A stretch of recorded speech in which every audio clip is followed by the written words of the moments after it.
Ayan guys, Pagkain Pinoy. Pagkain Pinoy. Noodles, itlog, itlog. Corn beef. Noodles. Hindi mo, karne baka o baka? Baka. Oh, may ano pa. Suka. Para may yugas to. Naku, nasubran ko ng paminta. Tapos may bagoong pa kami, oh. Yan, bagoong. Kadami. Oh.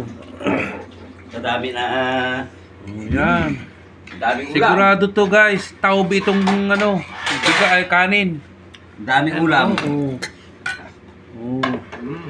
Dami. Perfect.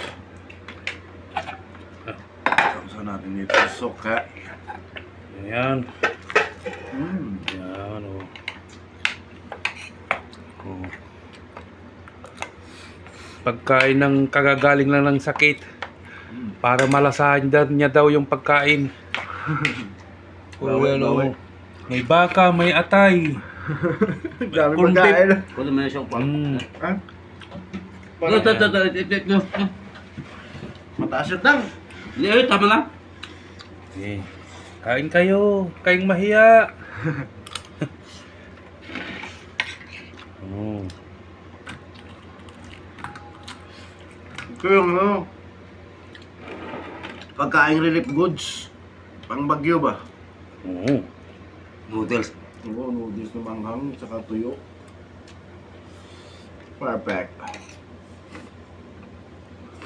Sa amin, pagkain pa yung Bagyo, may ulam dun eh. Maraming Ako, pag ganyan ang ulam, siyasamahan ko ng ano. Tapos, alam mo yung pinagprituhan? Talbos ng kamuti naman. Ipiprito kayong ano ko ba? Yung Talbos ng kamuti. Yan, masarap. pritohin? Hindi yung igigisa ko lang. Ang ano yung iba, steam. Oh, yun. Ako ginigisa ko. Tapos Suka na, sir? Ha? Bakit di ka pa kakain? Hindi, tinatapos ko lang to. Tapos suka. Nga. Oh. Ang sarap. Tapos may kamatis.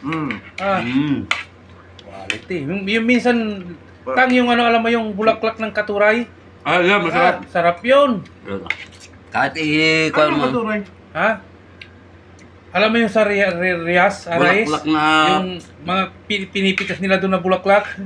Yung nilalaga ni Arvin? Oo. Nakita ko yan. Ayun. Saan ba da? Sa Rias? Doon sa Yanbo? Sa Yanbo.